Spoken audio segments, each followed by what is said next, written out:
What's up, y'all? Look, I don't want to put no thoughts in your head. I want to get right to it.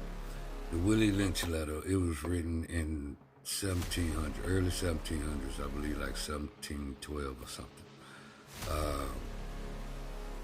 There's a new video that I just ran up on, which is the audio video by a guy named Paul Harvey entitled If I Were the Devil.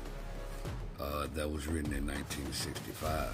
This is an audio video that's gonna wow you.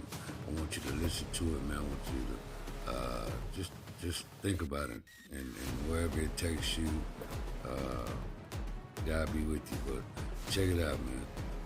The Willie Lynch letter was written in 1712. This letter was written in. This audio video was recorded in 1965 by Paul Harvey. Willie Lynch letter stated that the secret to controlling the black slave was going to be sufficient enough for at least 300 years or more. From 1712 to 1965 is exactly 312 years.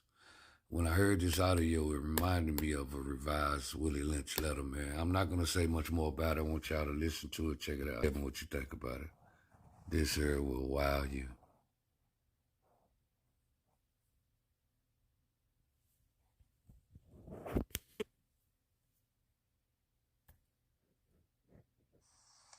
If I were the devil, if I were the devil,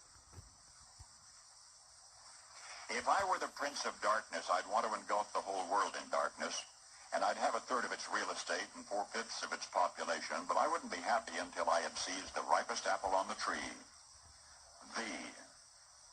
So I'd set about, however necessary, to take over the United States.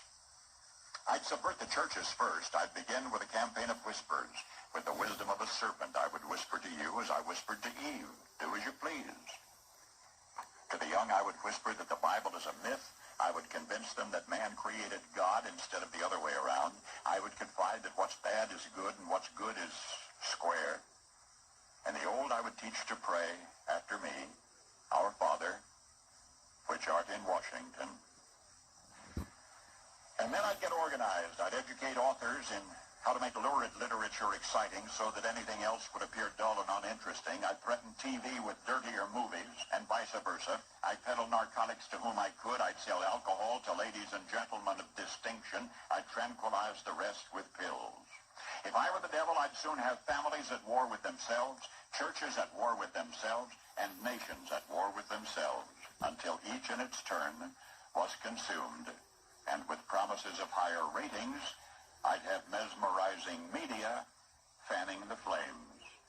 If I were the devil, I would encourage schools to refine young intellects, but neglect to discipline emotions. Just let those run wild. Until before you knew it, you'd have to have drug-sniffing dogs and metal detectors at every schoolhouse door. Within a decade, I'd have prisons overflowing. I'd have judges promoting pornography. Soon I could evict God from the courthouse, then from the schoolhouse, and then from the houses of Congress. And in his own churches, I would substitute psychology for religion and deify science. I would lure priests and pastors into misusing boys and girls and church money. If I were the devil, I'd make the symbol of Easter an egg and the symbol of Christmas a bottle. If I were the devil, I'd take from those who have and give to those who want it until I had killed the incentive of the ambitious. And what'll you bet? I couldn't get whole states to promote gambling as the way to get rich.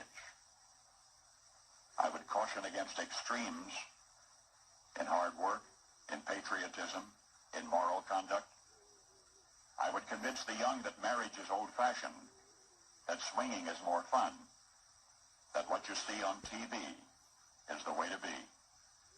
And thus I could undress you in public, and I could lure you into bed with diseases for which there is no cure.